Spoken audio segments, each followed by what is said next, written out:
Welcome back to No Judging Necessary podcast, where we got the opinions like DC, we're crazy like Gaethje, and we're as high as O'Malley. We're the podcast for fight fans that want to see fists fly and don't want to wait on the judges. I'm your host, Brick, and as always, my cornerman, Nil, and Matty P. And today we have a special guest, undefeated from One Championship, one of the faces of American Muay Thai, Jackie Buntan. Welcome in, Jackie. Thank you for having me. Yeah, great to see you. How are we feeling? What are we doing? Where are we at right now? I'm home right now, and it's, at least here in LA, it's 4:13 p.m. I had my training this morning, and I'm just chilling right now. I'm going to have some dinner after this interview, so awesome. I'm just relaxing. What's on the menu? Nice. I'm sorry? What's on the menu for dinner? I'm going to a Mexican restaurant, so probably some like carne asada and stuff. Ooh, okay, Nice. okay. LA, you can't get any better.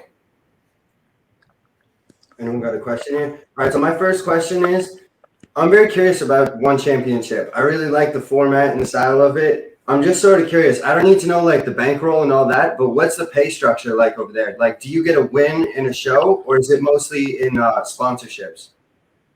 I mean, they definitely pay you to show up and to win, so that's pretty much the basis of it. And depending on the fighter and stuff, you are able to climb up the ranks given if you keep giving good and successful performances and stuff. Gotcha. Okay. And is it all like, do you do an individual contract or is it based on kind of the rankings? It's I want to say individual, I guess. At least for my contract, I signed it was for X amount of fights, but Right. that could be done in a year or 2 years, just dependent. It's kind of difficult with COVID happening last year too, so that put a stall on not only my contract, but I'm sure a bunch of other athletes too. Oh, for sure. Yeah. And then my next question, I kind of wanted to ask, so what is it like being an American in, first off, One Championship, and then the Muay Thai game that obviously doesn't have as many American fighters, especially being so young? Yeah, I mean, I think it's still growing. I'm super grateful to just start my pro career on such a grand stage like One Championship. But especially talking about it here in America, it's still growing. Everyone knows about UFC and MMA. So I even have friends and some family members, when they watch me fight and they see me in the MMA gloves, they just automatically think I'm doing an MMA fight. So it's kind of hard to still, explain like, no, this isn't MMA, this is Muay Thai. And they're like, okay, then why are you wearing these little gloves? So it's just kind of a game of catch up really with everything. But I think I'm living my dream right now. I can't ask for anything else. Yeah, that's what's unreal. And honestly, that was something that I wanted to kind of like bring to people when I started getting into One Championship, is I'm like, I feel like if more Americans understood Muay Thai, it's exactly what they want. All UFC fighters are like, I just want them to kick, elbow, and punch, and I don't like this wrestling stuff. And it's like, that's just Muay Thai for the most part. Obviously, a little more technical, but on the surface. Yeah, pretty much. A lot of people, like you say, want to watch striking, and they see it getting fight going down on the floor. Some people say, oh, I still prefer it to be striking. So, I mean, the goal is to get Muay Thai up on that pedestal to where, it catches as many eyes as MMA does. Would you ever be down to go into the MMA world? No, I mean, I have no interest right now. Really? That's interesting. You just love Muay Thai? Yeah, I started with Muay Thai, and that's just where the heart is. Muay Thai only, really. I mean, I'd definitely be interested in doing like a boxing match. I mean, not anytime soon, but I love to box too. Boxing would be cool. But as of right now, goal and eyes are only on Muay Thai. Fair. Yeah. So I went ahead and followed you on Instagram before this, just to get a little behind the scenes. I noticed my coach, because I trained a little bit of Muay Thai for a while. I noticed my coach Danny Brandt in Arizona followed you, and you followed him back. So is there a connection there? Do you guys know each other as well? Yeah, Coach Danny is super awesome. Yeah, you're like familiar with that. Yeah, he's good people. He's pretty much one of the coaches for the USMF team, the US Muay Thai Federation team. So that's how I was introduced with him. He was one of the coaches when I was on the team back in 2018 for the Pan Ams.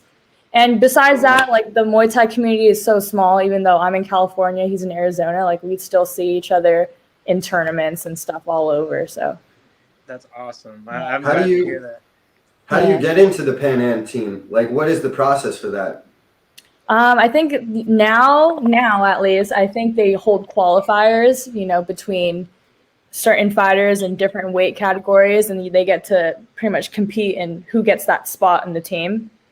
But back in 2018, it was like a selection type of deal where the president and I forget who else of the USMF pretty much pick and choose who gets to be on the team, given which athletes have been rising in the ranks, having success, competing a lot, winning, all that stuff.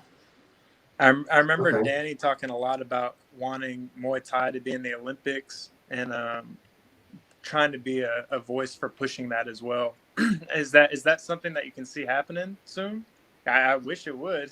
Yeah, I mean, I don't know. I really don't know soon, but I mean, I think it could be soon just because it did get recognition from the Olympic Committee. I think it's the IOC, International Olympic Committee, that along with cheerleading. So, I mean, it just makes sense to have another martial art in the Olympics, especially with what the USMF has been doing, keeping, I think they've been really good at being consistent and pushing out the American athletes and trying to give them opportunity to compete with the international, fighters and stuff, which I think is where you're able to get a lot more experience when you do those rounds of tournaments, especially international tournaments. So I think it's going to happen soon. It should happen soon. Everything's going the right way. You trying to represent the U.S. for us, or what? Yeah, I mean, that would be lovely. I'd love to do that. I mean, you got my first vote. Thank Honestly, it's funny because just kind of our introductions, like Neil got me into One Championship. He's a huge fan, and you were honestly one of the first fighters that I immediately gravitated to. Because like when I got into One Championship, I really wanted to learn about Muay Thai because obviously I knew a lot about MMA. And when I heard that there was a woman who was from the U.S. who was just had absolute fire strikes, I'm like, I'm in. And I watched you fight, and I was like, you're one of my favorite fighters. So Matty P's not as familiar with One Championship. We're trying to kind of bring him up to speed, but I'm definitely a big fan. Oh, thank you, man. I appreciate that so much. And I just wanted to ask, speaking of American women in the fight game, what's your relationship with Janet Todd like? Yeah, we're really good friends, me and Jen. I've known her, for a really long time. We've been training partners for a very long time as well. So it's really rare to be able to have, to just be able to be on the same roster, same, organization as your training partner and good friend. So Right. I'm grateful for that. And, she's been kicking my butt since I was a kid. So she's the main reason I get better. So really grateful for her. That's Yeah, awesome, because I didn't know if it was a relationship in One Championship, because it was kind of like, hey, we're the two American girls here, or if it predated that. So that's awesome to see that goes way It's kind of awesome. Like it's like, yeah, we're the two American girls in the Super Series. It's what they call the striking, kickboxing, Muay Thai, and it just so happens to be like we're also from the same gym, so it just worked out. What gym is that? We're from Boxing Works. Okay. I would love to be a fly on the wall for some of those sparring sessions. Yeah, I bet it's awesome. Seriously. yeah, she kicks my butt. I actually a question I thought of now that we have brought her into the mix. Who is your favorite one fighter, male or female, whether it's kickboxing, Muay Thai, MMA, to watch? Like, who is going to bring you to watch that every time? Man, there's so many. That's like the great thing about One. I know you're not too familiar with Muay Thai, but they literally have all the top level Muay Thai stars on there.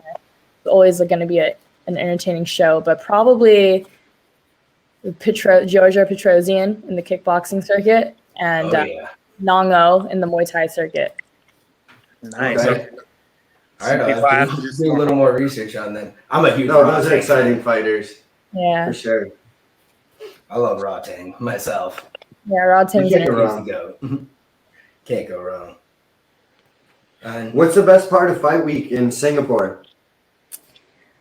Man, the best part, I've only had 2 fights for one, both in Singapore, but they were during a lockdown for quarantine for COVID. Okay. So I wasn't able to like really venture around and whatnot. But the first time I went was when Janet made her debut fight. And this was pre-COVID. So we were still able to go out and venture in the city. So I mean, talking about at least then, it wasn't my fight week, but like just going out and being able to venture in the city after training. But I guess talking about my fight week, just besides being cooped up in the hotel room. Yeah, how are those 4 walls? Yeah, I mean, honestly, I guess I would have to narrow it down to after weighing in, it's kind of just like another relief off your shoulders, and I could actually just chill. Plus, it's a nice place they put you in, so it kind of feels like a vacation in a way. That's nice. Since you brought up the weigh-ins, I did want to ask, what's it like with the, weight cutting system that's a little different that most American fans aren't kind of familiar with how One Championship does with kind of the water levels and all that? Like, do you like the system? How does it kind of affect you as a fighter? Yeah, I mean, I'm all for the system. I don't like to cut weight. I don't think we should be cutting drastic weight like pretty much every fighter does, like at least here in like even there's really no other organizations that's doing these hydration tests to make sure that you're not killing yourself cutting weight.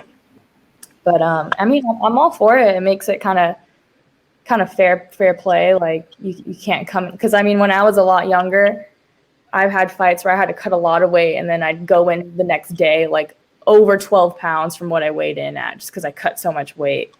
And it's not only like, okay, it's an advantage on my end, but like it just doesn't feel good. I feel bloated. I feel heavy. I don't feel light on my feet. So like I'm all for it. And obviously I'm older now. I'm wiser. I'm smarter.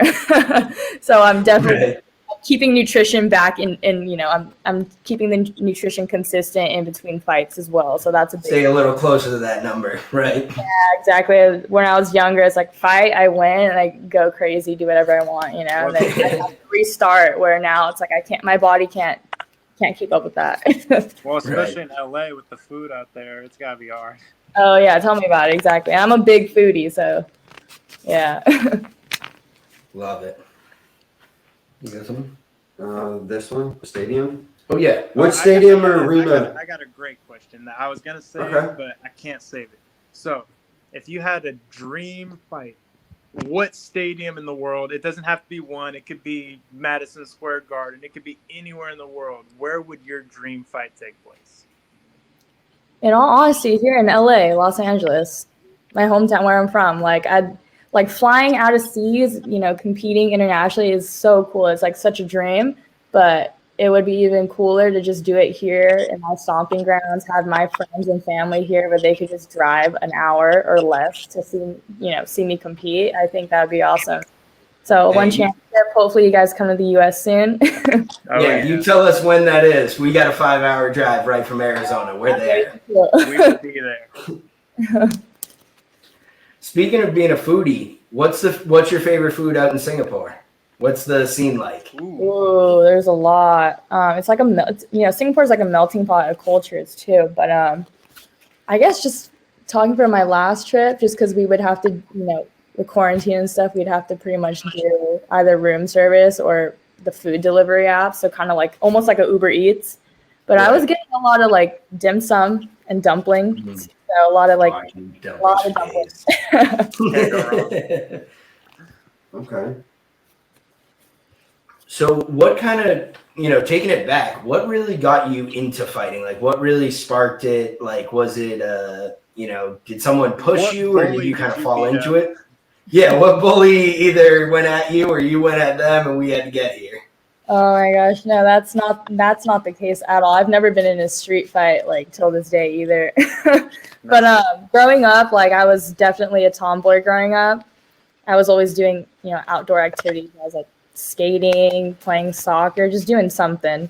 And there was a period like when I was 11, I wanted to try martial arts, and all the, common ones were like Taekwondo at the time.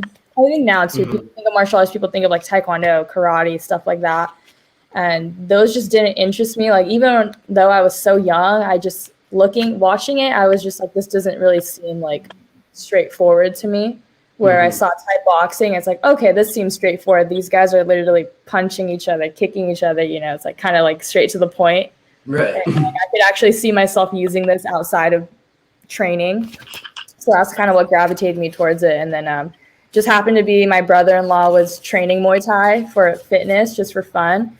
And he's the one who kind of just showed me little bits of it. And I was like, this is really cool. Like, this is really awesome. I like immediately was hooked with it, kind of obsessed with it. And that's kind of what drew me into it. Yeah, I mean, you must have started early because to be 24 on the top level of the Muay Thai game right now, it's crazy. Like, especially like you said, to really come in this 2020 weird year, like you probably haven't even really quite realized like where you're at and what you're about to do, you know, in the next step. No, not at all. I feel like I'm still kind of realizing it right now. So do you do all your training in the U.S. and then just go out for fight weeks? Like, do you have a camp out there or like kind of a home? Well, I guess with the COVID, it probably wasn't exactly the same. But like, what's the plan going forward with one? Like, will you try to train more out there? Do half a camp? Like, what's kind of the mindset there? Yeah, I mean, I pretty much just do all my training here at where I'm at. I'm home at Boxing Works. And they pretty much One Championship will fly you out like 10, maybe 11 days beforehand, before the fight. So I get there and I have about like, I want to say maybe a week or about a week to train and then you fight. So within that time frame, I'm already like accustomed to the, you know, the time clock there and stuff. And it doesn't really affect me too much. Like going into my first fight, I really thought the jet lag would affect me, but it was nothing. It was pretty easy to get used to that time zone. I feel like that was the main issue I was worried about. How early would you fly out to get, you know, adapted to that? Yeah, so they pretty much, so like usually their fights are Friday night, and they will fly you out the previous Thursday night. Gotcha. So you got a good week around to about a get week used to it. Yeah, and then you sometimes I think it just depends where. Like I'm pretty sure you can ask if you want to be flown out like a day or two early, just so you get ample time to really adjust to that time zone. But the past two fights has been about a week, I'd say. Nice. And so how many weeks prior do you start training before the fight? Like when you sign the dotted lines, how many weeks is the camp roughly? Or what's like the ideal time frame? I mean, ideal, I'd love, you know, sooner the better would be great. But the goal is to always be ready, always stay ready. So like, right. I would say about like 7 to 6 weeks is probably normal of like when you get news of, hey, we have a match. Do you want to do it?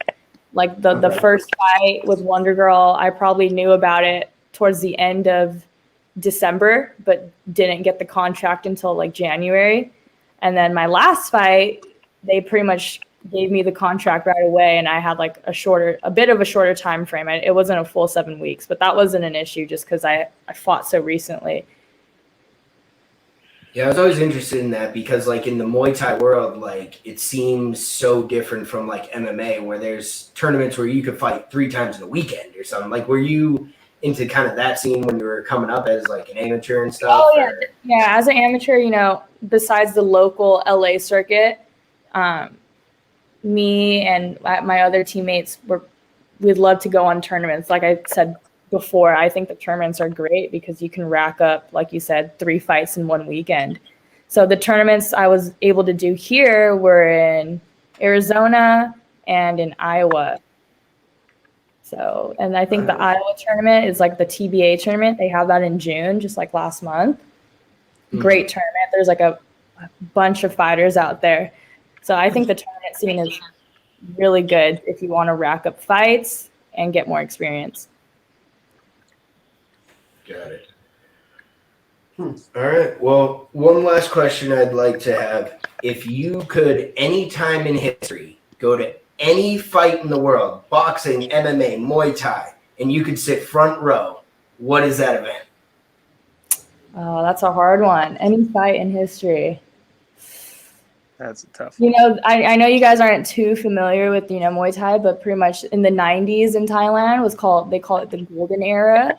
and it was just a different era of Muay Thai. Like, obviously it's technical now, but back then it was just very technical, very hard hitters, all in one. So it was just like entertainment, 100% back and forth. Enlighten us. Tell us who we should look up. Oh, man, my coach Brian. His dear friend. He passed away, and he trained with him. His name was Sang Tien Noi, but he competed in the golden era, and he was just a beast in the golden era. They called him like the deadly kisser. He would, he'd beat you up, win, give his opponent a kiss on the cheek. And that's badass. That's great.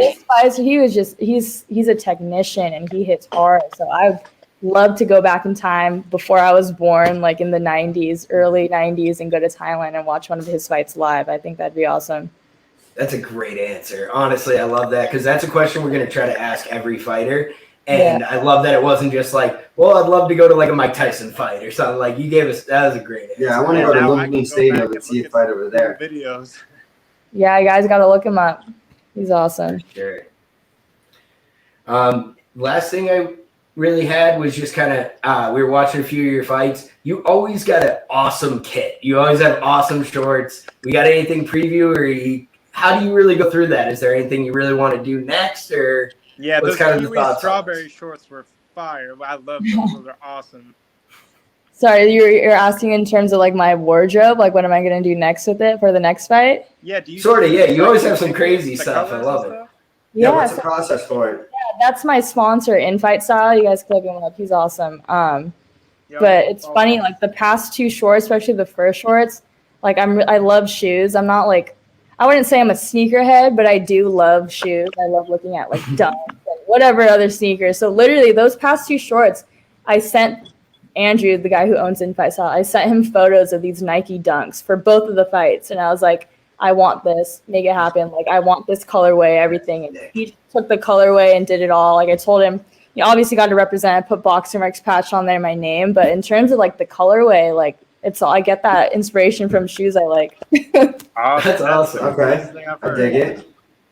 Yeah, I love that, because like you clearly don't get that as much over in like the UFC in America and stuff. Like, so I love like giving those fighters that freedom. Like, I love like, where does your head go with that? With the ability to do whatever you want. Like before, like in the amateur scene, like I probably rotated a few fight shorts, but I was just talking with Andrew, the guy who owns Infight Style. He's just like, you're pro now. You're on One Championship. It's go big or go home. You get new shorts every fight. I completely agree with that. I'm with that. Why not? Yeah, I mean, hey, and that's the one thing I think that One Championship does so well is their marketing and their ability to let their fighters market themselves too. You know what I mean? Like, and that's why we're trying to kind of do this stuff, is we know that if anyone turns it on, you watch a Jackie Buntan fight, you're going to be a fan of this sport. I'm telling you, it's going to be great. Like, so that's really where we want to get with it. Before we let you go, anything you kind of want to plug? Any coaches, sponsors, Instagram, anything you want to plug? I don't need to put my Instagram out there, but yeah, I mean, I'll have to shout out my coaches. My coach, Brian Popejoy out of Boxing Works. Always love him to death. My strength and conditioning coach, Nick Curson, from Speed of Sport. My sponsors of, like I mentioned, Infight Style, and my good friend, and he takes good photos and videos of me, helps me out with the Instagram social media presence. But Jeff DeHilio, all of those guys, thank you guys so much. Hey, well, really appreciate it. When can we expect to see you again in the fight world? What's ideal coming up? Nothing is set in stone, but we're hoping for fall, sometime in the fall. Okay. All right. Well, awesome. keep We'll your be eyes looking out. forward to it. As well as your fight kit.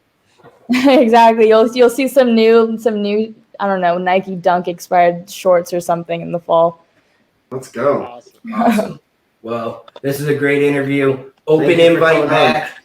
Anytime you guys if you want to get back on before or after one of your fights, you ever want to plug anything, let us know. We're more than open. So really appreciate you coming through. Thank you guys for having me. Awesome. Appreciate it.